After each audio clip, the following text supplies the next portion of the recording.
Hey everyone, this is Conor and welcome to another edition of the Everyday Fitness Podcast. Now, in today's podcast, what I would like to talk about is the term everyday fitness. What does it mean and what significance does it have for you? Well, I'd like to start with the term fitness. And when I ask people what the term fitness means, I get a lot of different answers.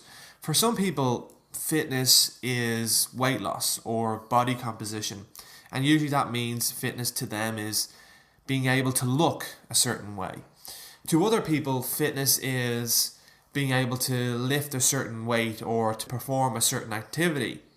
Other people still think that fitness is perhaps running a certain distance or being able to swim a certain distance. And there are other people again who think that fitness is more to do with health or perhaps living to a certain age. Now, what I would like to propose is that all these are quite good descriptions of fitness, but the real definition of fitness, at least to me, is that fitness is freedom. And here's what I mean by that, is that when you have fitness, then you are free. You're free from excess fat or being worried about your weight and being overweight. You're free to do whatever it is that you want to do with your body because you're physically able to do that. You're free from movement impairments and you're also free from pain, which is obviously extremely important. You're also free from pills and medications and supplements. You're also free from chiropractors and physical therapists and doctors and any other dependency that you may have on another source, on an outside source that is independent of you. And this is what fitness really means. Fitness really means freedom. So when we go back then and we look at everyday fitness, well, everyday fitness is simply an extension of freedom. It is the ability to be free on a daily basis. So when you wake up in the morning, for example, when you have freedom, you know that you're not going to be in pain that day.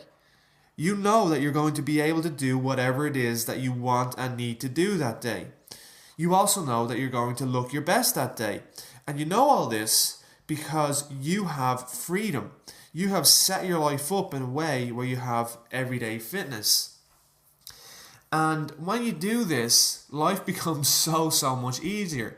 And what we need to talk about now then is, how do you obtain everyday fitness? Well, most people think if you want to be fit, then you have to do certain things, like you need to go to the gym on a daily basis, or you need to stretch your muscles on a daily basis, or in terms of food, you need to count calories on a daily basis. But when you really think about it, doing those things isn't freedom. Because when you do those things, then you're constantly having to think, worry, and depend on them. And that actually makes you a slave to the very activities that you're trying to use to create freedom. And as you probably know, becoming a slave to something isn't really creating freedom. So instead of this, what we need to do is we need to first understand, we need to know, and then we need to develop the behaviors that create freedom. And once we do that, then we can structure our daily routines and habits so that the behaviors that we need to do, that we need to perform on a daily basis, are automatically built in to our lives. And when we do this, it means that we no longer need to worry and think about how much exercise that we're doing or how many calories that we've eaten for that day. All of that is taken care of because of the way that we've structured our own everyday fitness. Now, throughout this website, there are many examples and strategies of how you can create your own everyday fitness. So I urge you, please go and read the materials, go and interact with other people on this website, and then you can start to move towards everyday fitness. You can start to move towards your own freedom. So this was Conor. Thanks for listening. I hope you enjoyed it, and I'll talk to you next time.